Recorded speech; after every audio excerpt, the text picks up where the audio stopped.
chapitre de ce 19h30, à moins d'un an des élections générales et malgré les incertitudes qui planent sur le vote, caractérisé par le report de l'enrôlement, les partis politiques, eux, sont pratiquement en pré-campagne et ce sont les structures de base qui se mobilisent, l'UPC dans le Yatenga et le MPP dans la Sicile. Pendant ce temps, le CDP, lui, célébrait l'anniversaire de son fondateur, une sorte d'inspiration pour les batailles politiques à venir. Les détails de tout cela dans ce journal. Les travaux de construction et de bitumage des voiries de la ville de Ouagadougou se poursuivent. Ce mardi 4 février, le Premier ministre Christophe Dabiré a procédé au lancement des travaux de la construction de la rue 16.452, une route longue d'environ 3 km, un projet d'une valeur d'environ 3 milliards de francs CFA. Et puis, les négociations entre le gouvernement et les propriétaires terriens du site de construction de l'université Ouagadougou se poursuivent. Une énième rencontre entre les deux parties a eu lieu. La question des indemnisations et des relogements déjà en cours a été évoquée. Allons-nous vers la fin du litige foncier qui oppose les deux parties? Plus d'explications dans ce 19h30. Voilà pour le sommaire. Bonsoir et bienvenue. Ravi de vous retrouver pour cette nouvelle session d'information. Tout de suite, direction le palais de Kosiam, où le chef de l'État a reçu en audience ce mardi le haut-commissaire des Nations Unies pour les réfugiés. Vous le savez, le Burkina Faso accueille un peu plus de 25 000 réfugiés, pour la plupart maliens, sans oublier les plus de 600 000 personnes déplacées internes. Le HCR admet qu'il faut apporter un appui aux efforts consentis par les autorités burkinabées dans le processus de prise en charge de toutes ces personnes parties de chez elles, fuyant l'insécurité liée notamment au terrorisme. Voilà, vous les voyez sur ces images. Et on écoute maintenant le haut-commissaire des Nations Unies pour les réfugiés, Filippo Grandi, à sa sortie d'audience. Les gens avec qui j'ai parlé, les déplacés eux-mêmes avec qui j'ai parlé à Kaya, à Dori et dans d'autres endroits, ont fait état de violences barbares, inouïes, donc violences dirigées directement sur les civils, hommes tués, femmes violées, enfants même brutalisés, et gens qui sont obligés ou même des fois forcés à quitter leur foyer et à se réfugier dans d'autres zones plus sûres du pays. Mon message au monde, c'est que cette situation demande plus de support et d'appui aux autorités du Burkina Faso.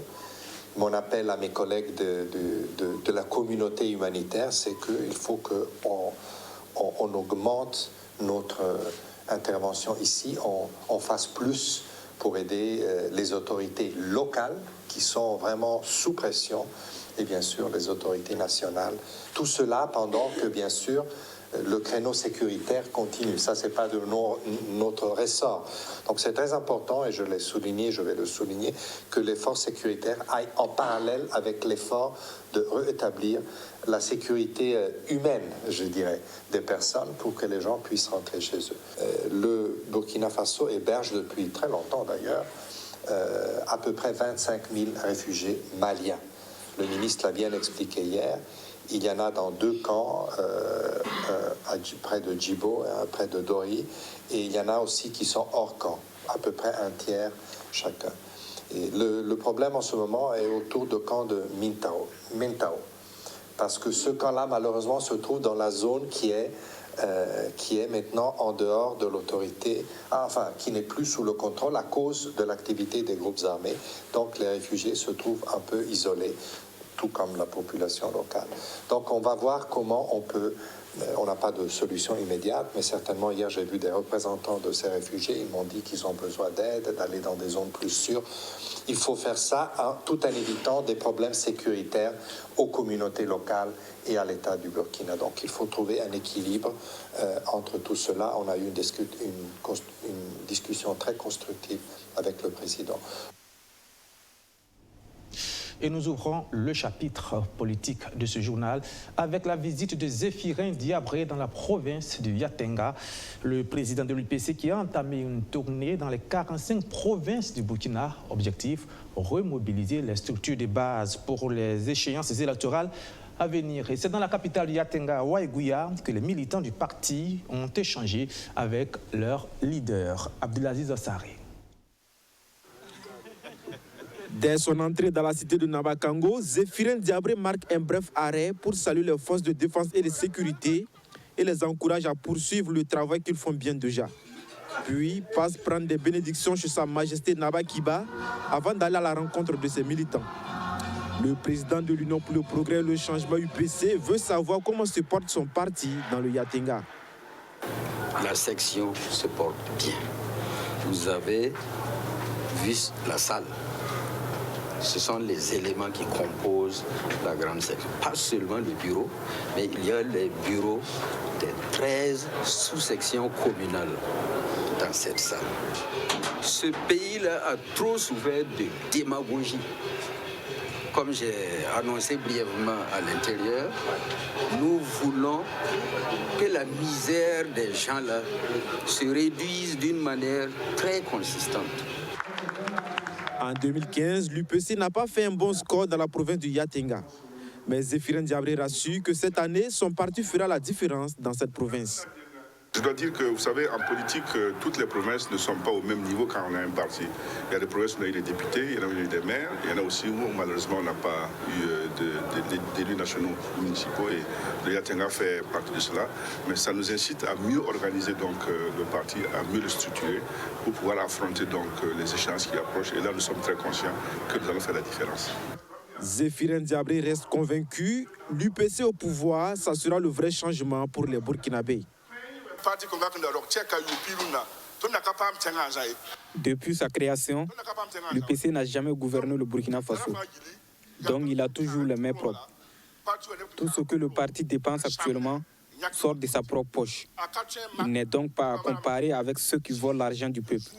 Ceux qui sont actuellement au pouvoir, nous les connaissons. Ceux qui y étaient avant, et aussi on a vu leurs limites. Alors sachez que l'UPC est le seul parti capable de remettre le Burkina Faso sur les rails. La Commission électorale nationale indépendante CENI a décidé du report de l'opération d'enrôlement biométrique. Pour le parti du Lion, cela ne devrait pas faire l'objet d'une polémique. Non, la CENI est autonome et indépendante pour organiser la manière dont elle juge le plus convenable ces opérations d'enrôlement des électeurs. Si elle se rend compte à un moment donné qu'elle fait face à quelques difficultés qui l'amènent à faire des modifications de calendrier, je ne pense pas que ce soit un sujet de polémique. L'essentiel pour nous est que le principe soit maintenu, et apparemment c'est le cas, puisque c'est juste un décalage, et que surtout ces opérations-là se déroulent le moment venu, en tout cas, à la satisfaction des populations et des militants. Cette visite de l'Union pour le progrès et le changement à Waïgouya s'inscrit dans le cadre d'une tournée de la direction nationale du parti dans les 45 provinces du Burkina Faso. D'ores et déjà, ce sont 27 provinces qui ont reçu la visite des leaders de l'UPC. Voilà, je vous le disais en titre, les états-majors des partis politiques affûtent leurs armes pour les batailles électorales à venir. L'UPC dans le Yatenga, le MPP dans la Sicile, avec pour objectif remobiliser aussi les structures de base. La section provinciale du mouvement du peuple pour le progrès de la Sicile, en conférence provinciale ce week-end, a promis une victoire éclatante du président Roch-Marc Christian Kaboré dans la localité lors de la présidentielle 2020. Rémi Lambert-Nébier. Le président du Faso n'a aucun souci à se faire pour sa réélection en 2020. Ce message d'assurance provient du MPP Sicile. En rassemblement ce 1er février, la section du parti au pouvoir dans cette province a fixé ses objectifs en cette année électorale. On offre 2 cadeaux au chef de l'État. Le premier cadeau, ce sera que la province de la Sicile lui offre des suffrages de plus de 55%. Ça, c'est un coup KO. Dans la Sicile, c'est un coup KO pour la présidentielle. Pour les législatives, il nous faut les 2 sièges. Le premier siège, je peux dire qu'il est garanti, mais il nous faut le deuxième siège parce qu'il faut que le chef de l'État puisse avoir du personnel pour mettre en œuvre sa politique. Si lui seul il est élu et que, comme en 2015, on n'a pas une majorité qualifiée, ça pose un problème. Il faut une majorité claire pour permettre au chef de l'État de remplir sa mission. Et donc, pour cette raison, nous allons nous battre, nous allons mobiliser les gens aujourd'hui, leur dire de s'engager, d'aller sur le terrain, de se battre de toutes les manières et surtout d'associer tout le monde. La section du MPP compte également consolider ses alliances avec les partis de la mouvance présidentielle représentés dans la province. À cette conférence, toutes les sous-sections étaient bien présentes et ce fut l'occasion de présenter les acquis du parti en 4 années d'exercice du pouvoir, de quoi remobiliser les militants. Nous sommes dans une année vraiment stratégique et c'est année électorale. Nous puissions diagnostiquer véritablement ce qui s'est bien passé, les réalisations du président dans toutes les communes, dans la province, et faire un diagnostic même de nos structures, et remonter le niveau du militantisme, et encourager nos militants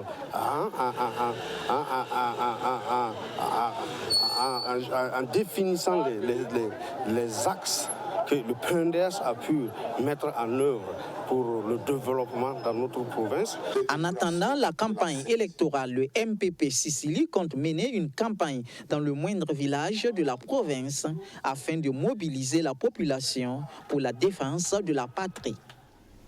L'UPC, le MPP et maintenant le 3e mastodonte des partis politiques, le CDP, le Congrès pour la démocratie et le progrès, lui, repart aux sources en s'imprégnant et en s'inspirant notamment des qualités, dit-il, de son fondateur, l'ancien chef de l'État Blaise Compaoré, dont c'était l'anniversaire hier, 3 février, Abdelaziz Assaré.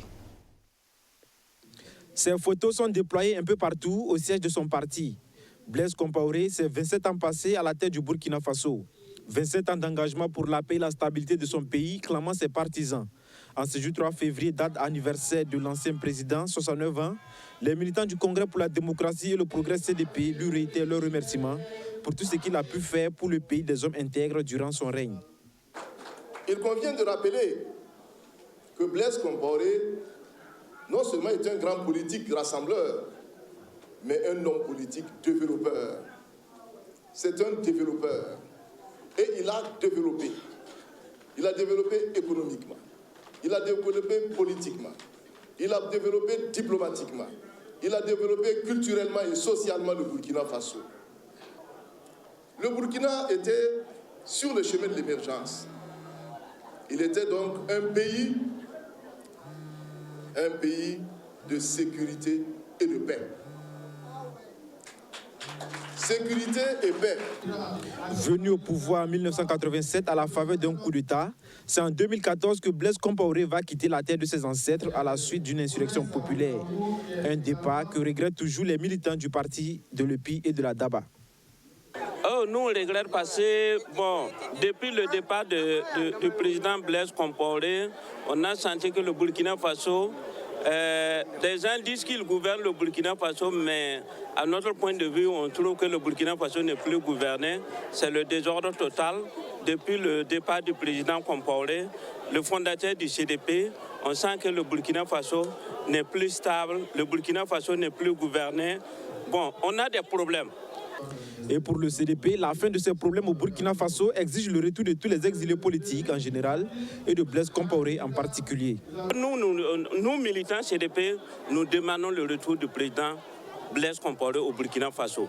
Voilà, pas en tant que pour venir être le président du Burkina Faso, mais nous savons que le président Blaise Compaoré peut contribuer beaucoup pour la stabilité de la sous-région. 2020, année électorale, l'engagement est pris au Congrès pour la démocratie et le progrès CDP. Reconquérir le pouvoir d'État pour poursuivre l'œuvre du président d'honneur Blaise Compaoré. On passe à présent aux questions d'ordre infrastructurel et là on parle de route.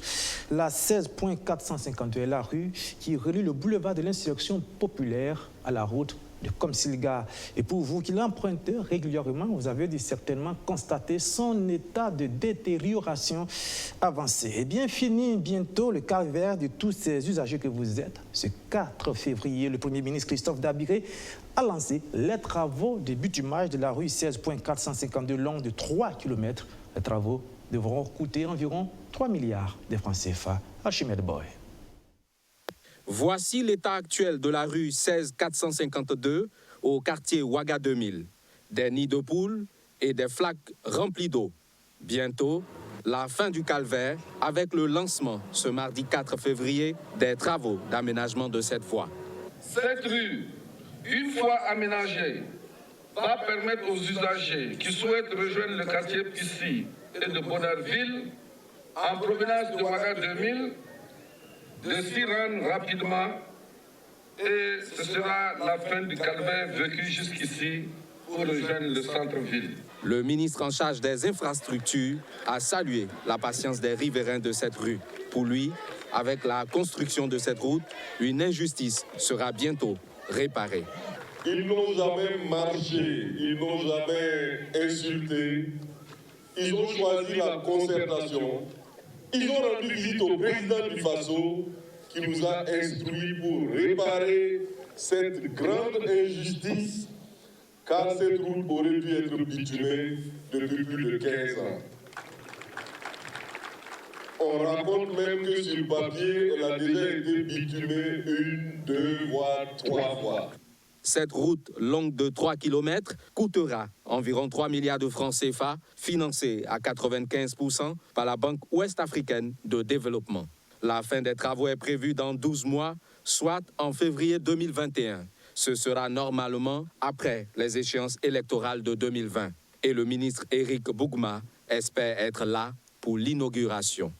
Si le délai est respecté, grâce à Dieu, grâce à vous, les autorités coutumières et le peuple, nous l'inaugurerons ensemble en 2021. Pour le Premier ministre Christophe Dabiré, patron de cette cérémonie, les défis sécuritaires auxquels le pays est confronté n'entament en rien les actions de développement. Malgré toutes les difficultés que nous connaissons sur le front sécuritaire, les projets continuent d'avancer. La mise en œuvre du PNDS se poursuit dans de très bonnes conditions. Cela veut dire que notre peuple n'a pas baissé les bras, il continue de se battre pour son développement et il continuera de se battre jusqu'à la victoire finale. Le ministre en charge des infrastructures a saisi l'occasion de cette cérémonie pour annoncer aussi le lancement des travaux de réhabilitation et de renforcement de la route Ouaga-Léo avant la fin de ce mois de février. Infrastructure encore, cette fois-ci universitaire. Vous le savez peut-être, le site qui abrite les travaux de construction de l'université Ouagadougou fait l'objet d'un litige foncier entre le gouvernement et les propriétaires terriens. La situation bloque l'avancement des travaux. Depuis plusieurs années, des négociations sont en cours. Les deux parties se sont une nouvelle fois rencontrées. Qu'en sont les résultats? La réponse avec Roméo Koeta. Bientôt le bout du tunnel dans la crise qui oppose depuis plusieurs années l'université Ouagadougou aux populations installées sur le site de construction de l'université. Cette énième rencontre entre les protagonistes a permis d'accorder les violons. L'indemnisation et le relogement des populations étaient jusque-là les points d'achoppement et qui empêchaient du même coup l'avancée des travaux sur le terrain sont en passe d'être résolus. Grâce au concours de tous les acteurs et avec le soutien vraiment du gouvernement, en tout cas, on a pu mobiliser une somme assez, en tout cas, importante pour amorcer cette dernière phase d'indemnisation qui doit naturellement passer par l'évaluation, donc je dirais, des biens et appartenant donc aux différents acteurs. Depuis 2019, plusieurs étapes ont été franchies et nous pensons qu'en 2020, le processus va connaître en tout cas un aboutissement heureux. Les deux communes affectées par les travaux sont celles de Saba et de Lumbila. Le processus d'indemnisation a amorcé sa dernière phase. 3 acteurs sont concernés, les acquéreurs, les exploitants et les propriétaires terriens. Au sortir de ces échanges, ils se disent rassurés. Pour le relogement, le site est identifié et les bornes ont même déjà été posées. La population voulait savoir si réellement on aurait le logement. Mais tout avec l'appui du ministère de l'Habitat, vraiment on a commencé à poser les bornes. Donc ça rassure la population un peu. Le reste maintenant, ils ont parlé de l'indemnisation. Cette réunion nous servira à quelque chose. Nous pensons vraiment réellement que l'affaire va avancer et l'université Ouagadougou aura sa possibilité de travailler sur son site. L'indemnisation des populations a débuté depuis 3 ans et le processus est presque à son terme. Une avancée significative qui devrait permettre de donner un coup d'accélérateur aux travaux de construction de l'université qui n'ont que trop duré. Le délai pour l'ouverture officielle n'est pas encore connu, mais le président de l'université rassure les étudiants que tout est mis en œuvre pour soulager leur peine dans un bref délai. Toujours sur le même sujet, le gouverneur de la région du Plateau central, par ailleurs présidente de la commission interministérielle du règlement à l'amiable du litige foncier du projet de construction de l'université Ouagadougou, a rencontré les populations de Lumbila affectées par les travaux. Les discussions ont tourné notamment autour du processus d'indemnisation et de relogement en cours. Roméo Koyeta. La démarche se veut stratégique et transparente. La commission interministérielle du règlement à l'amiable du litige foncier de l'université Ouagadougou veut informer les populations impactées par les travaux de chaque étape significative dans l'avancée du projet. Ce pour éviter toute incompréhension pouvant entraver le processus de règlement de la crise. Nous avons voulu, au titre de la commission interministérielle mise en place depuis 2016 à cet effet, rencontrer les populations et leur faire le point, et également requérir leurs avis, leurs suggestions et réagir à leurs préoccupations. Si nous avons constaté que, vous savez, tout ce qui est dossier lié au foncier a un côté assez sensible et il est bon que les populations aient l'information de source A et c'est la commission qui est habilitée à leur donner. Les populations ont été informées sur le processus d'indemnisation en cours. Un processus en bonne voie, à en croire les premiers responsables de la commission en charge du dossier. Il était donc important pour eux de donner la bonne information aux acteurs concernés. C'était très important que cette rencontre ait lieu. Parce qu'il y avait un peu de désinformation qui circulait au niveau de la commune. La rencontre a permis de clarifier cette situation. Et je pense que les gens étaient à l'écoute. Regardez, ils sont venus très massivement. Et ça, c'est vraiment salutaire. Et je pense qu'au niveau de Lumbila, tout est maintenant serein pour qu'on puisse accompagner le processus pour le bonheur de l'Université Ouagadougou. Les populations saluent l'initiative. Car, disent-elles, c'est le manque de communication qui est très souvent à la base des blocages. Elles se réjouissent d'ailleurs des mesures prises par le gouvernement en faveur du relogement et de l'indemnisation. L'école internationale de l'amitié remporte le Grand Prix des écoles africaines, édition 2019. C'est un prix décerné par l'ONG Afrique et Métiers et qui récompense les établissements scolaires qui s'illustrent par la qualité de leur enseignement tout en faisant la promotion de l'intégration africaine. Justin Ramonto. À l'école internationale de l'amitié, c'est la joie. Les tout petits de la maternelle l'expriment à travers un chant.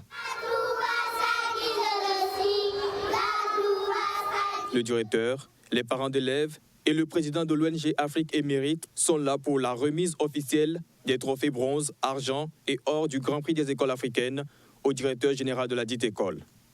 Pour le directeur de l'école internationale de l'amitié, gagner ce Grand Prix n'est pas seulement un défi relevé. Ce prix magnifie aussi l'intégration africaine, parce que l'école internationale de l'amitié est le berceau de l'intégration africaine au Burkina Faso. Nous avons près de 30 nationalités qui sont là. Et la plupart des pays donc de l'Afrique de l'Ouest sont représentés à l'école internationale de l'amitié et qui est merveilleusement fourni un cadre idéal pour l'excellence et pour former des cadres dignes pour nos pays.